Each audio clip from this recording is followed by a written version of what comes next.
Бусад мэтгэлцээний тэмцээнээс бол аюул онцлогтой явуулж байгаа. За учир нь гэх юм бол зохион байгуулалт болоод за мэтгэлцээ явуулах хэлбэр дүрмийн хувьд бол маш их таалагдж байгаа. Улс төр ба түүний орцоо залуусын дуу хоолойг дутагддаг. Тэгээд энэ талаар бас даан ганц сүвдэ бодох гэхээс илүүтэйгээр одоо үе үеийнхээ найз нөхөдтэй өөрийн үзэл бодлоор одоо өрсөлдөж байгаа одоо тодорхой нэгэн үндслийг бас бичгээр ирүүлж аль бие ёсоо ингээд одоо яг хүрээллийнхаа дагуу мэтгэлж байгаа тал туйлын сонирхолтой санагдаж байгаа. Ер нь бол хангалттай гэж үзэж байгаа. Яагаад тэгэхээр хоёулаа нэлээд удаа уулзаад судалгаануудаа нэгтгээд түүнийхээ үр дүн дээр оюуны дүгнэлтүүдийг хийгээд ирсэн учраас тэмцээнд бол бэлэн байна. Бусад мэтгэлцээний тэмцээнүүдтэй харьцуулах юм бол үндслэл хэлж бичээд тэгээд тэр үндслийнхаа дагуу одоо мэтгэлцээний өмнө нөгөө багийнхаа юу яхаа мэдчих авч ясна илүү тийм дистралтай аюул дайжгүй няцаалт өгөөд яваад боломжтой юм болоо гэж үзсэн. Өөрөө яг ийм сэдвэр тэмцээнд орж байгаадаа айгүй баяртай. Бас багууд маань ч гэсэн бүгдээрээ маш сайн бэлтгэсэн байгаа учраас жоохон айж байна. Эхнээсээ л ялагтах нь бол гол биш. Зүгээр улс төрийн намын тухай мэдлэг ойлголтоо илүү гүнзгийрүүлээ. Энэ төвчөнд илүү судлаа гэж бодох үднээс орсон. Одоо сандралдаад дарагдаад тэмцээндээ орж чадахгүй гэж байхгүй. Мэдээж урдад болгож байгаа бүх зүйлийг л даван туулахыг ирэмцэж хичээнэ. За тэгээ бус богодтой амжилт хүсье.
Орсон бас тэгэл маш баяртай. Тэгээд явартаа шанс минь хүртэл явлаа. Зохион байгуулалттай тэгээд нэрээ илүү ойлгосон.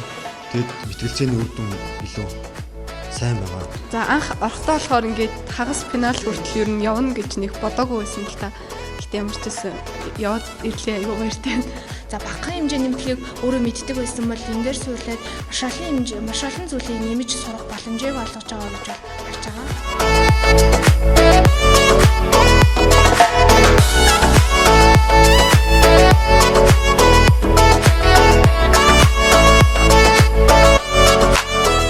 Зардлыг багасгаж яах гэсэн үг. Тэр зардал юунд зарцуулж байгааг нь мэддэхгүй байна. Одоогийн эдийн засаг кактусын эдийн засаг нэгэн сонгуулийн зохион байгуулалтанд зарцуулаад ирчихсэн.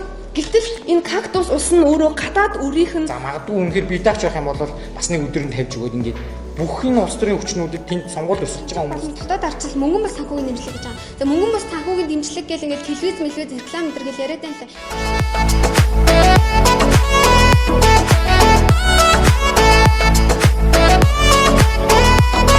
Финал төлөвлөлт тунжилсан хоёр багтаа томоос том баяр хүргье.